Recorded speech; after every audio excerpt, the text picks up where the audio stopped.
Fala pessoal, beleza? Sejam muito bem-vindos a mais um vídeo, a mais uma aula gratuita. Na aula de hoje eu vou te explicar os principais conceitos por trás do trade institucional, por trás do Smart Money Concepts. Vou te explicar como você consegue operar no mercado feito institucional, sem precisar de informação privilegiada, sem precisar de indicadores e, acima de tudo, acertando de uma forma que você possa ganhar grande e perder pequeno. Ou seja, o que te torna vencedor a médio, curto e longo prazo é ganhar grande e perder pequeno, porque assim você consegue se manter consistente e os erros não pesam muito no teu operacional. E é exatamente isso que eu vou te ensinar hoje. Fica até o final para você conferir, entender e aprender comigo como eu opero e como você pode operar feito o institucional, beleza?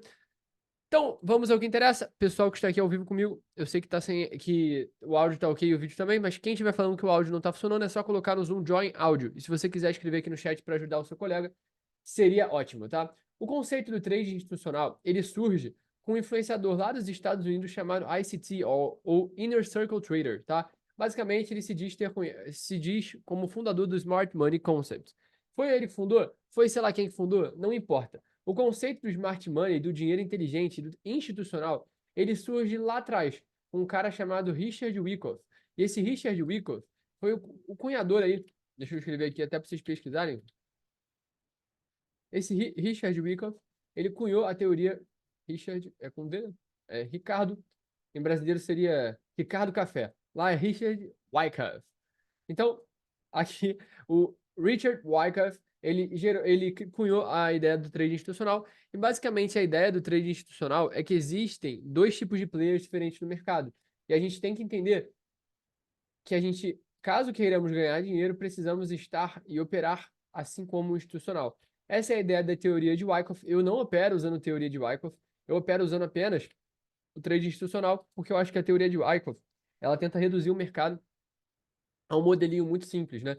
É a mesma coisa de teoria de Elliott. Você vai pegar um trader que opera Elliott, vai falar, esse aqui é uma onda 1, esse aqui é uma onda 2, e tem vários subfractais de sei lá o que numa pernada A, B, C. Cara, isso aqui é muito subjetivo. Se você pegar 5 traders de Elliott diferentes, cada um vai dizer uma coisa. E para mim isso já mostra que a estratégia, ela não é válida o suficiente, porque senão ela seria um pouquinho mais objetiva. Por isso eu não gosto de teoria, não gosto de teoria de Wyckoff, eu não gosto de nenhuma dessas teorias. Eu gosto de prática, eu gosto de analisar o gráfico, entender onde o institucional tá, e a minha análise funciona assim, beleza? Dito isso, qual é a grande diferença, na minha visão, do institucional para o varejo, né? E essa é a grande dicotomia que a gente vai lidar ao longo das nossas análises, e é por isso que eu preciso que você entenda isso para que de uma vez por todas você saiba a distinção entre uma coisa e outra e não confunda a tua análise na hora de operar. O que é o trade segundo o varejo? Então, vou desenhar aqui uma dicotomia. O mercado não é assim na prática. A gente não consegue diferenciar varejo de institucional. No final das contas, todo trader, pessoa física, assim como eu e você, é varejo. Mas se a gente souber como o institucional opera, ou pelo menos tiver uma análise mais focada em entender isso, a gente já está com uma mentalidade diferente dos outros, e isso já nos permite ser mais lucrativo. Então, o que o varejo geralmente vai fazer? O varejo, ele vai usar indicadores IFR, mais o quê? Digam os indicadores que você ouviram falar. Bollinger, etc. Tá? E não me entenda mal, não tem nenhum problema usar indicador, tá? Indicador só indica. E existe uma frase que eu gosto muito que é: até um relógio parado acerta 2 vezes ao dia. Então, não é porque você já usou IFR e ganhou dinheiro que significa que IFR funcione. Talvez você tenha dado sorte, ou talvez de fato você consiga ganhar dinheiro com esse indicador. A questão é, indicador só indica, como o próprio nome já sugere. Então, o nosso objetivo não é depender de um indicador que vai dar um sinalzinho de compra ou de venda. O nosso objetivo é ler o preço, e o institucional traz isso, que é o que a gente chama também de price action, tá? Tem diferença entre o conceito de price action de Al Brooks para o conceito do trade institucional. Já vou te explicar qual é. Então, o varejo, ele usa indicadores, tá? Ele usa e opera suporte e resistência, que não tem nada de errado, mas se você usar da maneira errada, você não vai conseguir ganhar dinheiro. E por último, para mim é o pior, é figura gráfica. Tipo cunha, triângulo, etc. Tem até diamante, sei lá o quê, tá? Então, o varejo,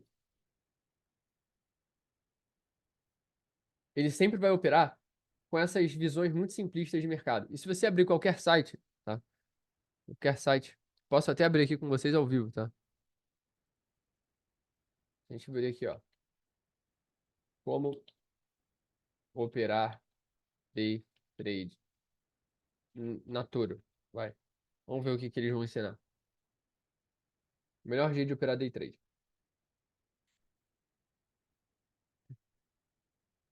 Quero, ó. Aqui não diz nada, né? Tinha que ser um artigo, vai. Pera aí, deixa eu botar. Melhor estratégia para day trade. Estratégias vencedoras.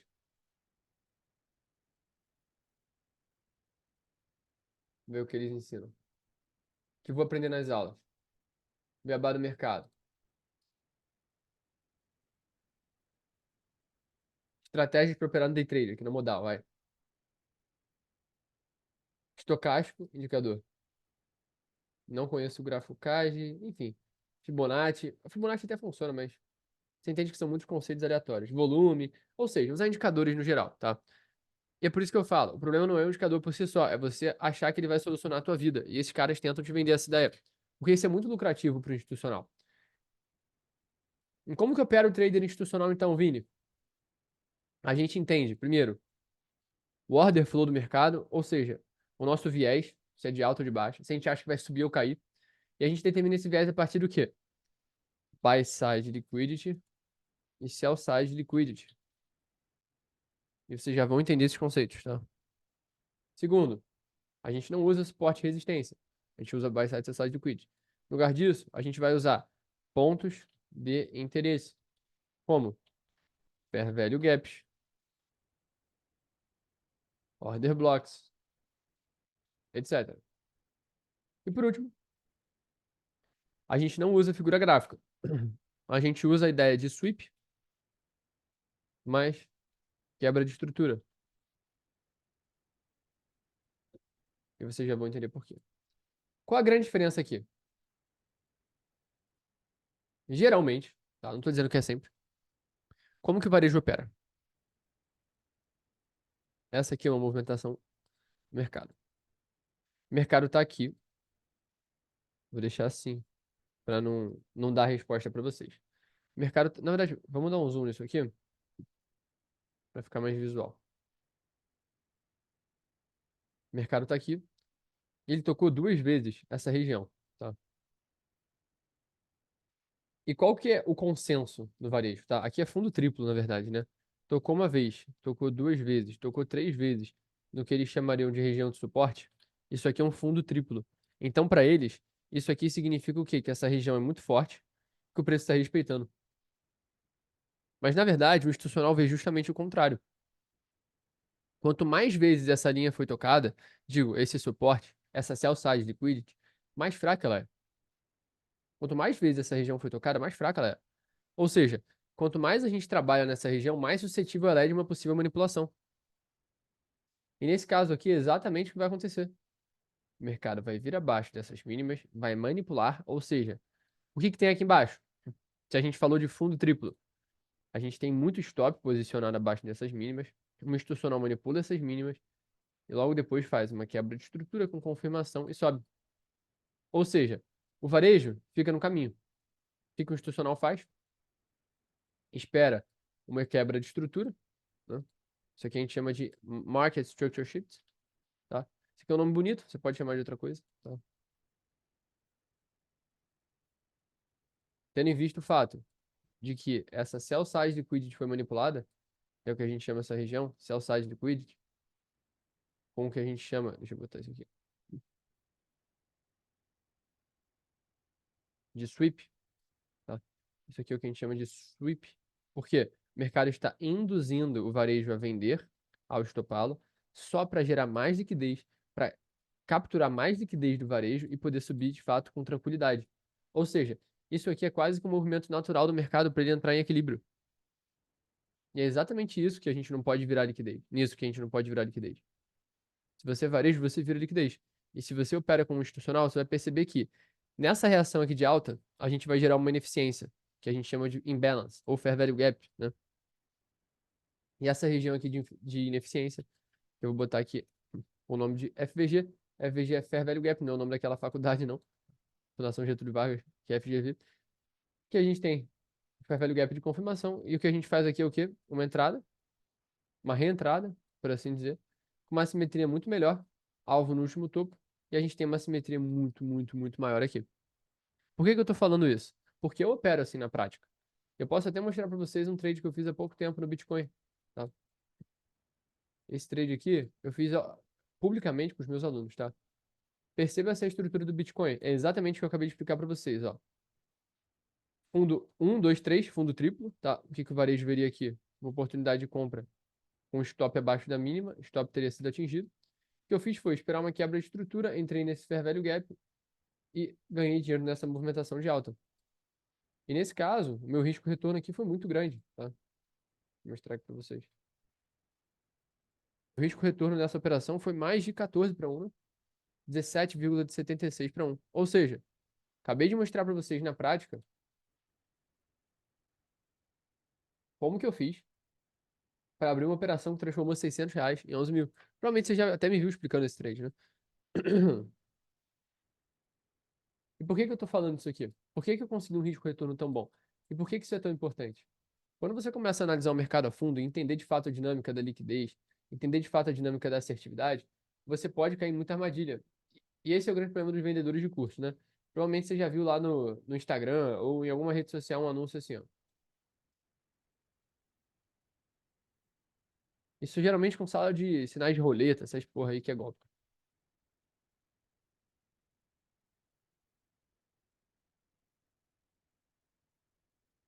Sala de sinais com 99% de assertividade. Eu vou te explicar qual a armadilha por trás disso aqui, tá? Quando você entra numa sala de sinais com 99% de assertividade, o que que você pensa? Ora, se eu tentar 100 vezes, eu vou acertar em 99, logo, eu vou lucrar mais vezes do que perder. Mas esse caso é um caso claro de assimetria negativa, e eu já vou te explicar o porquê. E daí, a gente precisa entender uma dinâmica muito importante no mercado, que é a questão do risco-retorno. O risco-retorno é a razão entre teu stop e teu alvo. Nesse caso aqui, ó, dessa operação aqui do Bitcoin, meu risco-retorno, como eu mostrei, é de 17 para 1. Ou seja, eu tinha em risco 17 vezes menos do que eu tinha a ganhar, certo? E é exatamente isso que eu quero que você entenda. Existe uma tabelinha que eu chamo ela da tabelinha mágica. E quando você entende isso, você não precisa de muito segredo para ganhar do mercado. Você não precisa de muito segredo para ser lucrativo. Que é essa tabela aqui, tá? O que essa tabela aqui representa? Quanto maior a sua taxa de risco-retorno, menos você precisa acertar. Ou seja, se você está operando, por exemplo, com 3 para 1, você só precisa acertar 30% ou mais das suas operações. Se você está operando um 2 para 1, por exemplo, deixa eu limpar isso aqui. Você só precisa acertar 34% das suas operações. E é por isso que eu digo que o segredo está justamente nessa tabelinha aqui. Eu, Vinícius, em cripto, por exemplo, não opero com muita frequência, mas quando eu opero com uma simetria muito grande. Por quê? Porque cripto eu sei que é o mercado mais difícil de ganhar dinheiro. Mas quando é para ganhar uma porrada, como foi essa do Bitcoin. E foi exatamente isso que eu fiz. E qual que é o problema das salas de sinais com 99% de assertividade? Eles usam uma coisa que é imoral e muito errado, tá? Além de dar golpe nos outros, eles usam uma coisa para gerenciar o risco chamada martingale. Isso aqui é mais curiosidade, tá? Mas tem gente que opera assim no mercado. O que é martingale? Você dobra a cada aposta. Ou seja, digamos que você vai começar com R$ 50.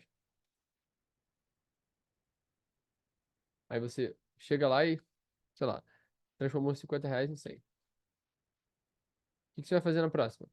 Botar R$ 50 de novo. Agora você tem R$ 100, né? Então aqui você bota R$ 50, saiu com zero.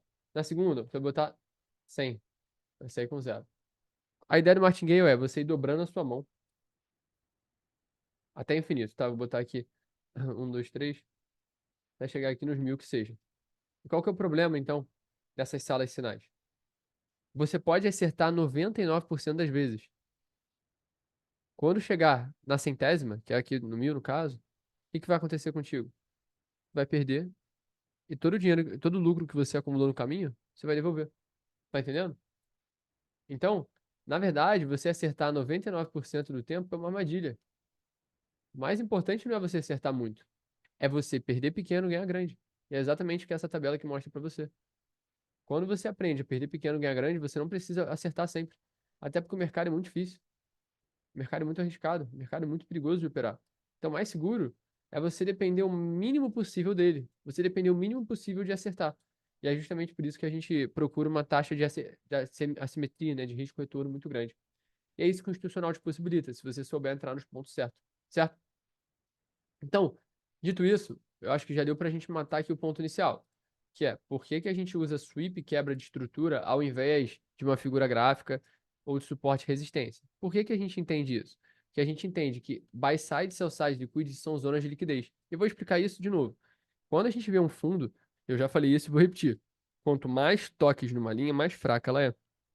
Então, nesse caso, o que a gente observa?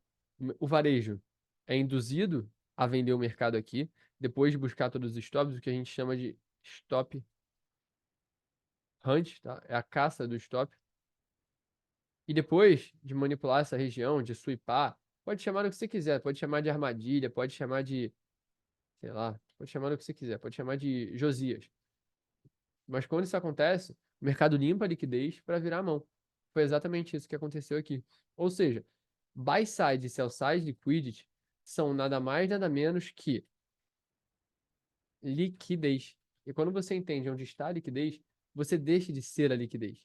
Você passa a interpretar o mercado de uma forma muito mais madura, porque você para de virar stop dos outros e começa a entender como você pode esperar os stops serem atingidos para você poder entrar na operação. E eu expliquei também a ideia dos pontos de interesse. Eu vou explicar agora de novo para você entender. A ideia de um Fair Value Gap é basicamente o seguinte: a gente tem esse candle de baixa, vou botar aqui um candle que é um. Vou desenhar só esse aqui primeiro, então, vai ficar mais fácil. Tá. Tem esse candle de baixa.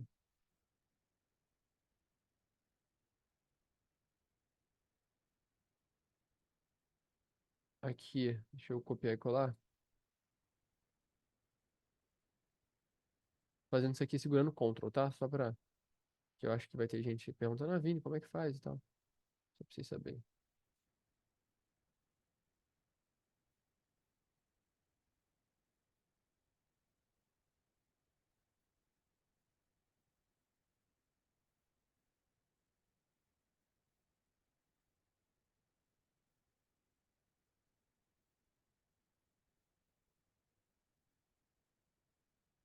Beleza. Esse aqui foi o candle anterior. Deixa eu chegar esse aqui um pouco pra cá. Eu sei que eu tô desenhando, isso pode tomar mais tempo. Mas acho que isso é importante para a didática de vocês. Então, esse aqui é o Canon anterior.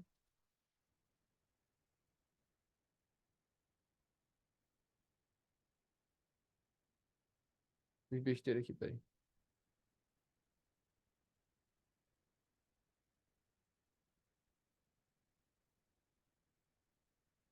Pronto, vai. Aqui é o Canon anterior e agora o Canon seguinte, que vai vir aqui. Aí eu vou botar ele aqui como verde, só para vocês entenderem. Vini, o que que é candle? Que é numa vela que representa o preço em determinado espaço de tempo. Como a gente está aqui no gráfico de 4 horas, vamos fingir que é o de 4 horas. Então, nesse caso aqui, o preço caiu tão forte, a movimentação de baixa foi tão forte ao longo desse candle aqui, que a gente entende que tem uma presença aqui que não é natural. A gente entende que aqui tem uma entrada do institucional. E aqui no caminho, como a gente não conseguiu voltar aqui para preencher todas as ordens, existe um vazio. E esse vazio é o que a gente vai chamar de Fair Value Gap. Em português, a gente pode chamar de, deixa eu botar aqui, Fair Value Gap. Eu conheço gente que fala gap de barra. Ou, por último, que é a tradução livre, gap do valor justo. Tá? Vini, qual o certo? Cara, o certo é o que você vai se lembrar e o certo é o que funciona na hora de operar, né? Então, o nome tanto faz. Mas esse aqui é o Fair Value Gap. É a diferença entre a mínima do candle anterior e a máxima do candle consecutivo quando de baixa. Se for ao contrário, por exemplo, um candle de alta, eu vou mostrar aqui para vocês na prática, porque de fato eu estou comprometido a entregar uma aula aqui, tá?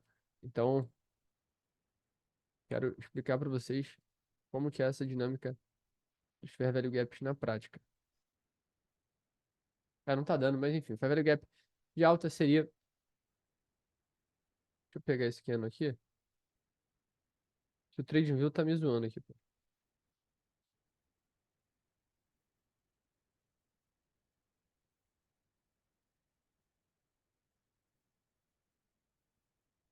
É a mesma ideia, tá?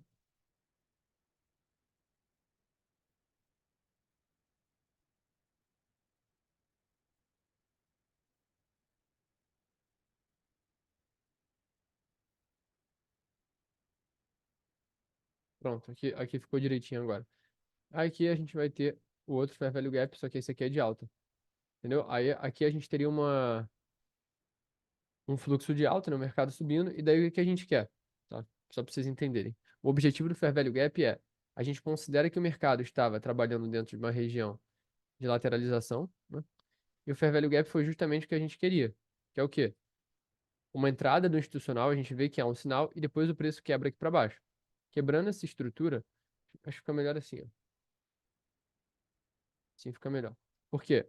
Essa movimentação foi a quebra de estrutura, a gente quebrou uma resistência do preço, tá? E daí o que a gente quer? A gente não quer entrar correndo atrás do preço, a gente quer uma entrada reajustada. E é por isso que a gente vai entrar no Fair Value Gap e pegar essa movimentação de baixo. Eu tenho um modelo, inclusive, que eu opero no Forex, que é a estratégia 3P1, e a gente opera assim, a gente pega uma entrada no Fair Value Gap, abre um trade com risco retorno de 2 para 1 e surfa a continuidade da movimentação ou uma possível reversão. E é tão simples quanto isso. Mesma coisa para cima, tá? Aqui, digamos que a gente estava com uma estrutura assim, aí o preço veio até aqui, o que a gente vai observar aqui? Já que quebrou essa estrutura, o que que a gente quer? O preço vem aqui, gera uma entrada e a gente consiga pegar essa continuidade de alta. Da mesma maneira, tá? Com o mesma característica de movimento. Stop abaixo aqui dessa mínima, joga um alvo de 2 para 1 e pronto, tá? Tão simples quanto isso, tá, pessoal? Eu sei que muita gente gosta de complicar o trade, até porque é lucrativo para eles complicar. Mas eu tô tentando aqui ser o mais simples possível para vocês entenderem. E essa é a lógica por trás do institucional. Você não precisa correr atrás do preço, você não precisa prever tudo que o mercado vai fazer. Você só precisa ter uma visão desses conceitos que para mim são os principais. E é por isso que o nome da aula é esse, tipo, os principais conceitos mais lucrativos. Para mim são. Esse aqui é o mais importante para mim, tá? Entender buy side, sell side liquidity, onde está a liquidez. Porque com essa liquidez sendo tomada, ou seja, com o sweep dela, a gente consegue ver o mercado virando a mão. Com o sweep, a gente vê a quebra de estrutura e a gente entra nos pontos de interesse, que são os fair value gaps. Ou seja, com esses conceitos você já consegue dominar o mercado e ganhar mais dinheiro do que a maioria das pessoas, porque a maioria das pessoas vai ficar operando figura gráfica e está fadada ao fracasso. É só você olhar aqui o próprio Bitcoin, cara. Quem opera figura gráfica no Bitcoin só tomou, tá? Por exemplo, uma figura gráfica muito comum. Deixa eu pegar até aqui o formato para mostrar para vocês, ó. Deixa eu pegar. Eu não sei nem onde fica, que eu não uso, né? Não uso faz muito tempo. Eu já operei figura gráfica? Sim. Já operei indicador? Sim. Quando eu estava começando no mercado. E infelizmente isso me fez perder muito tempo e dinheiro, né? Inclusive, eu cheguei até a ganhar dinheiro com isso, mas a questão é, não fecha a conta. Você não está operando com risco retorno ao teu favor, você não está operando com a melhor assimetria possível. Enfim, eu sou contra, tá? Não sei nem onde fica triângulo mais aqui. Acho que isso é um sinal de que eu sei o que eu estou fazendo. Mas o triângulo, por exemplo, aqui a gente teria um triângulo descendente. E o triângulo descendente, para quem opera indicador e vai lembrar, é um indicador de movimentação de baixa, tá? E não é o que a gente fez aqui. O mercado subiu pra caramba. Aqui foi só uma indução mesmo, tá? Então, era essa é a grande diferença entre o institucional e o varejo. E isso aqui já te torna mais lucrativo que a maioria dos traders, porque você vai parar de ficar correndo atrás do preço, vai parar de tentar desenhar no gráfico e vai começar a entender onde está a liquidez. E isso é muito bonito, cara. Olha o gráfico semanal do Bitcoin, por exemplo. Deixa eu limpar isso aqui. Espero que você tenha tirado os prints. Se você não tirou print, você legal, tá? Porque tem muito insight aqui, muito conteúdo de alto valor que tem gente que não entrega nem curso, tá? E não é nem por maldade deles, não, é que eles não sabem isso. Esse é um conhecimento que é pouco disperso, difuso aqui no Brasil, porque pouquíssima gente sabe mesmo, e até porque não é muito lucrativo para as corretoras ensinar para as pessoas a operar assim. Porque esse modelo te torna muito mais seguro a operar e você começa a operar com a simetria ao teu favor. Diferente de qualquer outro modelo que acaba tendo um risco-retorno muito. Não é que seja ruim, mas você acaba ficando desprivilegiado em casos de stop. Dois stops são suficientes, geralmente, para te tirar do positivo e te ferrar. Enquanto operando dessa maneira, é difícil você ficar no negativo se você ficar só uma etapa mesmo ruim, o que é natural do mercado e qualquer pessoa passa por isso, né? Por exemplo, olha o Bitcoin no gráfico semanal. Você olha aqui olho nu e fala assim, poxa, Vini, aqui tem um fair value gap de uma pernada de baixa que começou e ele não foi obedecido. Você é uma farsa, esses conceitos não funcionam. Aí a gente olha e tenta entender a engenharia reversa por trás disso. Um fair value gap, ele pode ser tratado de duas formas, tá? A forma número um é respeitado. E a forma número 2 é rejeitado. O que seria um fair value gap rejeitado, tá? Digamos, tá? Essa aqui é a movimentação de alta. A gente viu uma quebra de estrutura e um fair value gap. O que você ia pensar? Vini, se swipou a mínima anteriormente, ou seja, se tivesse rolado um sweep de mínima, algum tipo de configuração aqui, você ia abrir uma compra aqui, né? E você ia tomar um stop, tá? Ia tomar um stop. E é assim que o mercado é às vezes. Só que o que você pode fazer nos time frames menores, tá? Isso aqui considerando o diário ou semanal. Provavelmente nos time frames menores, o que o preço fez? Ele deu uma mini reação de alta, não teve resposta compradora, quebrou essa mínima, respeitou esse fair value gap e deu continuidade. Vamos ver se isso aqui vai se provar real na prática, tá? Respeitar o fair value gap para ir na posição contrária, tá? Eu quero que vocês entendam que o fair value gap não é necessariamente de compra ou de venda. Às vezes ele é simplesmente uma confluência para dar continuidade ao movimento. Nesse caso aqui, o fair value gap serviu como um espaço de lateralização no Bitcoin. Você percebe que o mercado sentiu a liquidez que tinha aqui, tanto que ficou alguns dias aqui, né? Ficou quanto tempo lateralizando aqui? Pra gente ter uma ideia. 4, 5 dias? 4 dias. E depois ele fez questão de vir aqui embaixo, buscar essa região e dar continuidade. Então é impossível você me dizer que esses conceitos não funcionam. É impossível você me dizer que não dá para ganhar dinheiro dessa maneira. E, na verdade, essa é a abordagem mais simples e prática para ganhar dinheiro no mercado. Porque aqui você vai estar, de novo, ao lado dos grandes players, sobre os ombros dos gigantes. Porque, de novo, aqui você não precisa acertar muito, você não precisa acertar sempre. Você precisa acertar algumas vezes e essas vezes vão ser suficientes para botar muito lucro no teu bolso, tá? E eu sou a prova viva disso. Só esse ano, boa parte dos lucros que eu tive no mercado cripto foram com uma, duas operações que estouraram, o resto mais ou menos, uma operação mais fraca, outra mais forte. Mas, acima de tudo, eu entendi esse conceito do institucional, entendi como eu poderia estar exposto ao risco da maneira mais segura e mais apropriada possível, para que eu pudesse, de novo, perder pequeno e ganhar grande. Esse, inclusive, é o relatório dos trades da comunidade no ano. Olha que doideira. Janeiro foram 30 mil de lucro. Essas operações aqui de cripto, com mais de 23.000% de retorno acumulado, se a gente for ver aqui, enfim. 23.000% não, 2.300%. Aqui, ó, fevereiro, 4 operações só, mas mesmo assim a gente saiu lucrativo. Ou seja, quero que vocês entendam que aplicar esses conceitos aqui não é que seja o santo grau do mercado, porque ele não existe, mas é a forma mais segura de você operar sem precisar se estressar, digamos assim, com metodologias pouco assertivas e que acabam em dor de cabeça, tá? Então, se essa aula gerou algum valor para você, não deixa de seguir a gente e tudo mais. Eu vou encerrar a aula, a gravação aqui, e agora eu vou tirar dúvida para todo mundo que está participando, fechou? Tamo junto, só o começo. E até a próxima. Tchau, tchau.